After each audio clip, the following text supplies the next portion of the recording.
മുഴുവൻ കീഴടക്കിയിട്ട് എന്താണ് കാര്യം? സ്വന്തം ജനതയുടെ സങ്കടം കാണാൻ കഴിഞ്ഞിട്ടില്ലെങ്കിൽ. ഈ വാക്യങ്ങൾ ഇന്ന് ഏറ്റവും യോജിക്കുന്നത് അമേരിക്കയ്ക്കാണ്.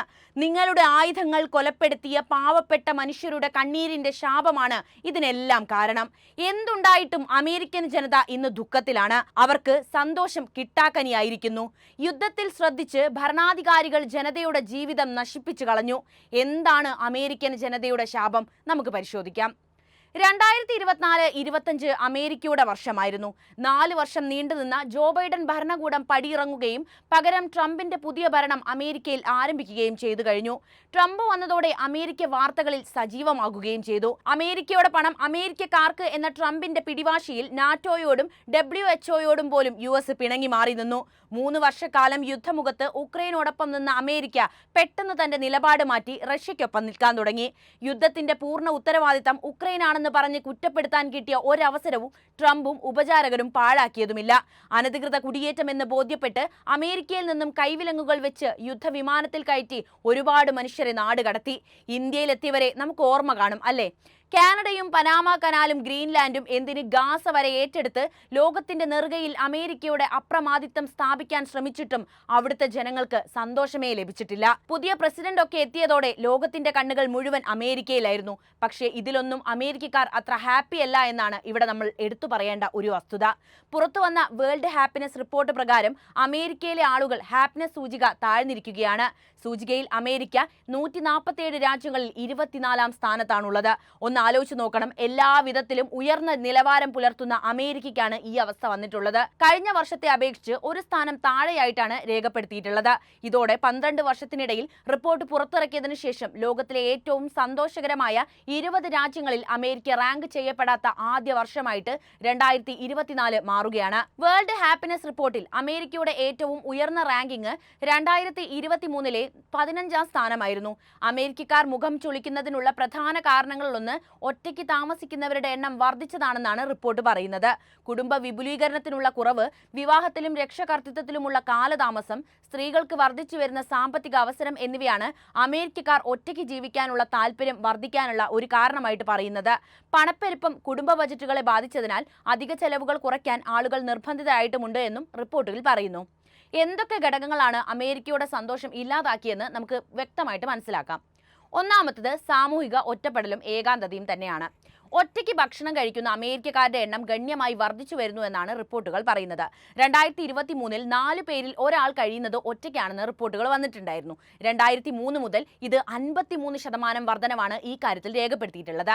സാമൂഹിക തലത്തിലുണ്ടായ മാറ്റവും സാങ്കേതിക വിപ്ലവവും ഒക്കെ തന്നെ അമേരിക്കയിലെ ജനങ്ങളുടെ ജീവിതത്തെയും അടിമുടി മാറ്റിമറിച്ചിട്ടുണ്ട്. ഇതുകൊണ്ടൊക്കെ തന്നെ ഒറ്റയ്ക്ക് താമസിക്കുന്നവരുടെ എണ്ണം കാര്യമായിട്ട് വർദ്ധിച്ചിട്ടുമുണ്ട്. മാത്രവുമല്ല, ഒറ്റപ്പെട്ട ജീവിതം നയിക്കുന്നവരിൽ പലരും വിഷാദവും മാനസിക പിരിമുറുക്കങ്ങളും അനുഭവിക്കുന്നവരുമാണ്. മാത്രവുമല്ല, ഹൃദയ സംബന്ധമായ പ്രശ്നങ്ങളും മറ്റ് അസുഖങ്ങൾ കൊണ്ടൊക്കെ ബുദ്ധിമുട്ടുന്നവരാണ് ഇതിൽ ഭൂരിഭാഗം പേരും. രണ്ടാമത്തത് അസമത്വങ്ങളാണ്. പ്രായപരിധി അനുസരിച്ച് സന്തോഷത്തിന്റെ അളവ് ഗണ്യമായി വ്യത്യാസപ്പെട്ടിരിക്കുന്നു എന്നാണ് ഹാപ്പിനെസ് ഇൻഡെക്സ് റിപ്പോർട്ട് പറയുന്നത്. 60 വയസ്സിന് മുകളിലുള്ള അമേരിക്കക്കാരിൽ സന്തോഷത്തിന്റെ സ്കോറുകൾ താരതമ്യേന ഉയർന്നതാണ്. എന്നാൽ 30 വയസ്സിന് താഴെയുള്ളവരുടെ സ്കോറുകൾ ഗണ്യമായി കുറയുന്നുണ്ട്. അതായത് വാർദ്ധക്യത്തിലും യുവത്വത്തിലും ഗണ്യമായൊരു മാറ്റം ഇവിടെ നമുക്ക് കാണാൻ കഴിയുന്നുണ്ട്. ഈ ജനസംഖ്യാശാസ്ത്രത്തിൽ US ആഗോളതലത്തിൽ 62-ാം സ്ഥാനത്താണ് നിലയുറപ്പിച്ചിട്ടുള്ളത്. മുൻ തലമുറകളെ അപേക്ഷിച്ച് സാമ്പത്തിക അസ്ഥിരത, പാരിസ്ഥിതിക ആശങ്കകൾ, സാമ്പത്തിക വിജയത്തിനായുള്ള പ്രതീക്ഷകൾ കുറയൽ തുടങ്ങിയ ഘടകങ്ങളാണ് ചെറുപ്പക്കാർക്കിടയിൽ സന്തോഷം കുറയുന്നത് എന്നാണ് റിപ്പോർട്ടുകൾ സൂചിപ്പിക്കുന്നത്.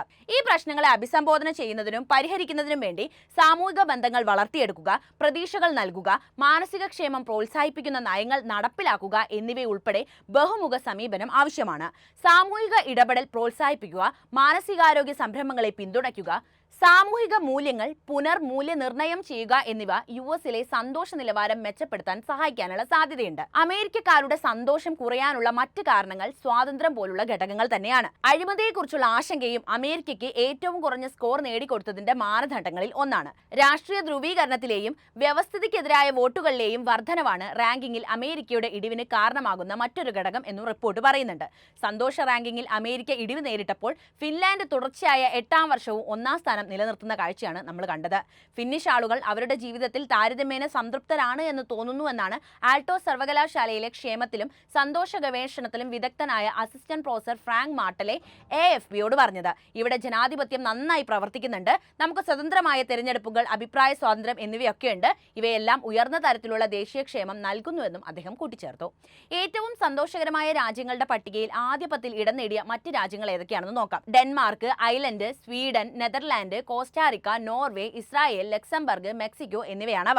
അമേരിക്കയുമായി നിലവിൽ തർക്കത്തിലിരിക്കുന്ന കാനഡയും 18ാം റാങ്ക് നേടി 20-ൽ ഉൾപ്പെട്ടിട്ടുണ്ട്.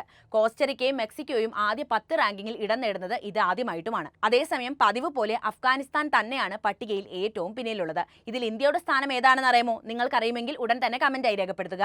അമേരിക്ക സ്കാൻഡിനേവിയൻ രാജ്യങ്ങളെ വെച്ച് നോക്കുമ്പോൾ ഏറെ പിന്നിലാണ് എന്നത് വസ്തുതയാണ്. എന്നാൽ വർഷം തോറും അമേരിക്കയിലെ ജനങ്ങളുടെ സന്തോഷം ഇല്ലാതായിക്കൊണ്ടിരിക്കുകയാണ് എന്നതാണ് നമ്മളിവിടെ എടുത്തു പറയേണ്ട ഒരു കാര്യം. ട്രംപ് വന്നാൽ എന്തൊക്കെയോ സംഭവിക്കുമെന്ന് കരുതിയ ജനതയ്ക്ക് നല്ല തിരിച്ചടിയാണ് കിട്ടിയത്. സാമ്പത്തിക മാന്ദ്യത്തിന്റെ വക്കിലാണ് നിലവിൽ അമേരിക്ക.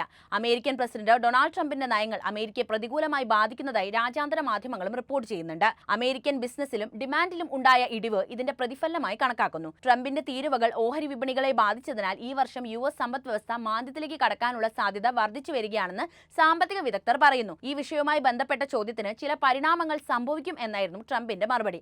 വ്യാപാര യുദ്ധവും സമ്പദ് വ്യവസ്ഥ കൈകാര്യം ചെയ്യുന്ന രീതിയും അമേരിക്കയുടെ വളർച്ചയെ ബാധിക്കുമെന്ന് നിക്ഷേപകർ വിശ്വസിച്ചതോടെ ഇന്നലെ വാൾസ്ട്രീറ്റ് ഓഹരികൾ കുത്തനെ ഇടിഞ്ഞു.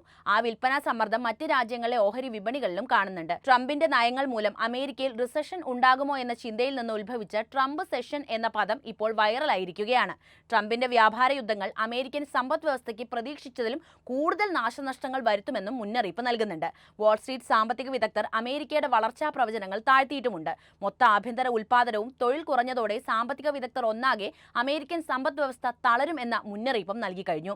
ഞാൻ ഈ പറഞ്ഞത് അമേരിക്കയുടെ സാമ്പത്തിക മേഖലയെക്കുറിച്ചാണ്. ഇനി പറയാനുള്ളത് അമേരിക്കയിൽ അടിക്കടി ഉണ്ടാകുന്ന പ്രകൃതി ദുരന്തങ്ങളെക്കുറിച്ചാണ്. കഴിഞ്ഞ ദിവസമാണ് മധ്യ അമേരിക്കയിൽ ഉടനീളം വീശിയടിച്ച ചുഴലിക്കാറ്റിൽ കനത്ത നാശനഷ്ടം അമേരിക്കയിൽ സംഭവിച്ചത് എന്ന വാർത്ത വന്നത്. US-ൽ പ്രകൃതി ദുരന്തങ്ങൾ ഇപ്പോൾ ഒരു നിത്യ സംഭവമായിട്ട് മാറിയിട്ടുണ്ട്. 1980 മുതൽ 2024 വരെയുള്ള കാലഘട്ടത്തിൽ 403 കാലാവസ്ഥാ ദുരന്ത സംഭവങ്ങൾ ഉണ്ടായിട്ടായിട്ടാണ് റിപ്പോർട്ടിൽ പറയുന്നത്. അവയിൽ ഓരോന്നിനും $1 ബില്യൺ നാശനഷ്ടങ്ങളും ഉണ്ടാക്കാൻ കഴിഞ്ഞിട്ടുണ്ട്. ഈ സംഭവങ്ങളിൽ കടുത്ത കൊടുങ്കാറ്റുകൾ, ഉഷ്ണമേഖലാ ചുഴലിക്കാറ്റുകൾ, വെള്ളപ്പൊക്കം, കാട്ടുതീ എന്നിവയും ഉൾപ്പെടുന്നു. ലോക പോലീസാണെന്നാണ് ഭാവം. ഗ്രീൻലാൻഡും പനാമയും ഗാസയും കാനഡയും ഒക്കെ ലക്ഷ്യമിടുന്ന അമേരിക്കയ്ക്കും ട്രംപിനും എന്താണ് സ്വന്തം രാജ്യത്തെ ജനങ്ങളുടെ ദുരിതം കാണാൻ കഴിയുന്നില്ലേ? അവരുടെ സങ്കടം നിങ്ങൾ ആരും അറിയുന്നില്ലേ? അവരുടെ നിലവിളിയൊന്നും നിങ്ങൾ കേൾക്കുന്നില്ലേ? അതിനിപ്പോൾ ഒരു ഹാപ്പിനെസ് ഇൻഡെക്സിന്റെ റിപ്പോർട്ട് വേണോ? കാട്ടുതീ വിതച്ച പൊള്ളൽ മറക്കുന്നതിന് മുൻപ് തന്നെ പ്രളയം മുക്കിയ അമേരിക്ക ഇന്ന് അനുഭവിക്കുന്നത് ആരുടെയൊക്കെയോ ശാപമാണ്. പ്രളയത്തിന് ശേഷം കയറി വന്നതോ കൊടുങ്കാറ്റും. ചെയ്തു കൂട്ടിയതിന് മുഴുവൻ നിങ്ങളോട് പ്രകൃതി കണക്ക് ചോദിക്കുകയാണ് എന്ന് പറയാതെ വയ്യ. ബാലിസ്റ്റിക് മിസൈൽ നിർമ്മിക്കുന്ന അമേരിക്കൻ സാങ്കേതിക വിദ്യയ്ക്ക് എന്തുകൊണ്ടാണ് പ്രളയത്തെയും കാട്ടുതീയെയും ചുഴലിക്കാറ്റിനെയും നിയന്ത്രിക്കാൻ സാധിക്കാതെ പോകുന്നത്? സിലിക്കൺ വാലിയാണ് ലോകത്തെ നിയന്ത്രിക്കുന്നത് എന്ന് വീമ്പ് പറയുന്ന ട്രംപിന് ഇവിടെ ഒന്നും പറയാനില്ലേ? ആയുധമുണ്ടാക്കാൻ ചെലവാക്കുന്നതിന്റെ 10% മതിയല്ലോ ജനങ്ങളെ ഇത്തരം പ്രകൃതി ദുരന്തത്തിൽ നിന്നും കരകയറ്റാൻ. പക്ഷേ അമേരിക്ക ഒന്നും ചെയ്യുന്നില്ല. അതിന്റെ പരിണിത ഫലമാണ് ഇപ്പോൾ അവർ അനുഭവിക്കുന്നത്. ഇത്രത്തോളം പുരോഗതി കൈവരിച്ച രാജ്യമായിരുന്നിട്ടുകൂടി പ്രകൃതിയുടെ വൃത്തികെട്ട മുഖത്തിൽ നിന്നും രക്ഷപ്പെടാൻ അമേരിക്കയ്ക്ക് കഴിയുന്നേയില്ല. അമേരിക്കയിൽ കാട്ടുതീ, വെള്ളപ്പൊക്കം, ചുഴലിക്കാറ്റ് തുടങ്ങിയ പ്രകൃതി ദുരന്തങ്ങൾ ആവർത്തിച്ചുണ്ടാകുന്നതിന്റെ കാരണം പരിസ്ഥിതി, കാലാവസ്ഥ, മനുഷ്യ ഘടകങ്ങൾ എന്നിവയുടെ സംയോജനം തന്നെയാണ്. സാങ്കേതിക പുരോഗതിയിൽ ആഗോളതലത്തിൽ മുൻപന്തിയിൽ നിൽക്കുന്ന അമേരിക്ക വിനാശകരമായ പ്രകൃതി ദുരന്തങ്ങളെ തുടർന്നും നേരിടുമെന്നാണ് വരുന്ന റിപ്പോർട്ടുകൾ പറയുന്നത്. ഈ ദുരന്തങ്ങൾ പാരിസ്ഥിതിക ദുർബലതയുടെ പ്രതിഫലനം മാത്രമല്ല, കാലാവസ്ഥാ വ്യതിയാനം, നഗരവികസനം, മനുഷ്യപ്രവർത്തനങ്ങൾ എന്നിവ തമ്മിലുള്ള സങ്കീർണമായ ഇടപെടലും എടുത്തു കാണിക്കുന്നുണ്ട്. സാമ്പത്തിക മാന്ദ്യം കൊണ്ട് ജീവിത ചെലവുകൾ വെട്ടിക്കുറച്ച് ജീവിക്കുന്ന മനുഷ്യർ, കാട്ടുതീയും പ്രളയവും കൊടുങ്കാറ്റും സകലതും കൊണ്ടുപോയപ്പോൾ നിസ്സഹായരായ കുറേ ജീവിതങ്ങൾ. സമകാലിക അമേരിക്കയിൽ പിന്നെ എങ്ങനെയാണ് സന്തോഷം കളിയാടുക? അവരെങ്ങനെയാണ് സന്തോഷിക്കുക? അല്ലേ? ഈ വിഷയത്തിൽ നിങ്ങളുടെ അഭിപ്രായം എന്തുതന്നെയായാലും കമന്റായി രേഖപ്പെടുത്തുക. ഒപ്പം ഈ അറിവുകൾ എല്ലാവരിലേക്കും എത്താൻ വീഡിയോ ഒന്ന് ലൈക്ക് ചെയ്യാനും ഷെയർ ചെയ്യാനും പ്രത്യേകം ശ്രദ്ധിക്കുമല്ലോ.